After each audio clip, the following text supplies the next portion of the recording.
There is no cooler racetrack than this racetrack that IndyCar runs on in downtown St. Petersburg. And what makes it so cool is the straightaway. The start-finish line is on a runway. Oh, who doesn't love being by the water on a sunny day in Florida? Everybody's feeling good as we welcome you to IndyCar Live.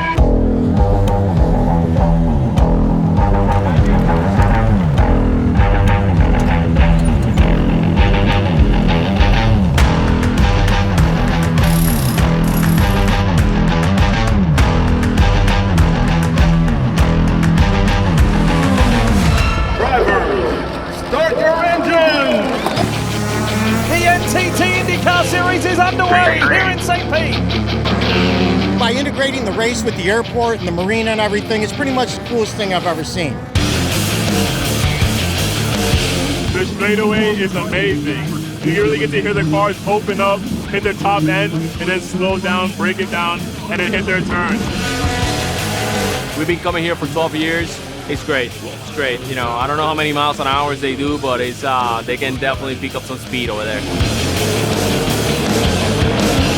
That's the final sequence of turns there, coming onto the runway here at the Albert Whitted Airport, all the way down one of two runways and into turn one, hard braking zone across those painted white lines.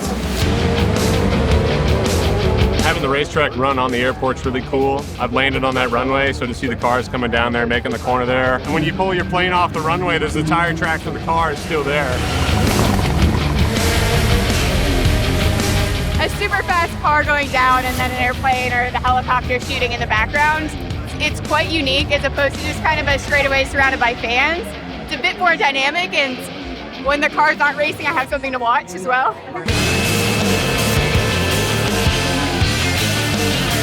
During the race and like during the practices and stuff, like that's probably one of the coolest things. Like we see boats and then you see the planes come in, or you get the oceanfront, the beach, the bay, you get the racetrack, the airport. Like there's nothing cooler.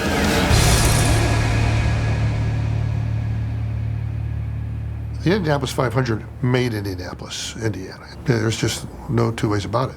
So when I became mayor, I really wanted an IndyCar race in St. Pete. I thought that if we're going to have a race, I want to have a great one. So we put together a team to try to bring IndyCar race here.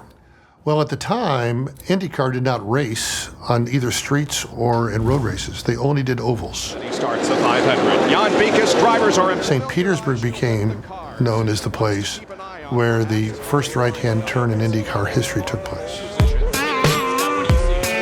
You go from the 200-mile-an-hour chess match that we see on the ovals to more like a bare-knuckle fight. I mean, you have to be very aggressive to be fast here.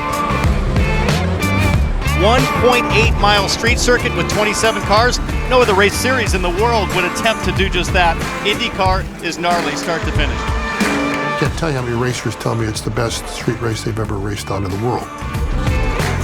When you talk to IndyCar folks, they believe St. Petersburg had a tremendous impact on the continued success and revival of IndyCar racing. We think it's the best street course in the country, for sure. What makes this special is this racetrack. We access the airport on the Saturday before the race, so essentially 8 days in advance of the race date. So that's when we actually build out there. It's about 450 concrete blocks and fence panels, and then we're off by Wednesday night following the race. So we're in and out all told within about 11 days of access on the main runway, and then obviously from the taxiway standpoint, we set up security line to build the grandstands and the suite structure, and that will have out about 20 days after the race event.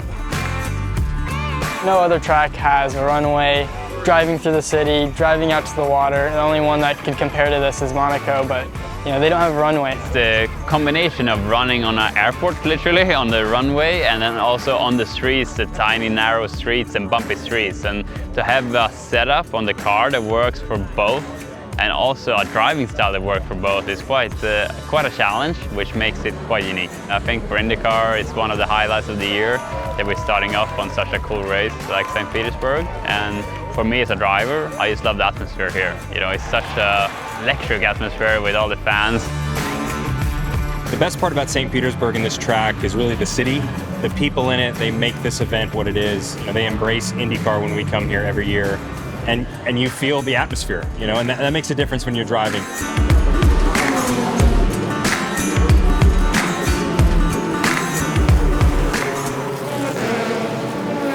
If I were to list 2 or 3 things that brought St. Pete to where it is today, the downtown, the Grand Prix would be one of the main ones. If you're watching a Grand Prix to 200 countries around the world for 2 hours, every minute of the race, you are seeing the waterfront of downtown St. Petersburg. Every lap, you are seeing the skyline of downtown St. Petersburg. You are seeing the boats in the bay. The promotion of our city from that race is unbelievable. Joseph Newgarden in the PPG Chevy leads past this beautiful scene, past the marina. Over the past 2 decades, the Grand Prix has contributed significantly to our local economy. Last year, the Grand Prix generated an overall economic impact of $61 million. Those numbers are impactful. The more money we put back in St. Petersburg, the better for everybody, right? It's very hard to do that race without an airport, right? I would not want to be in a position of trying to keep the Grand Prix after losing that circuit.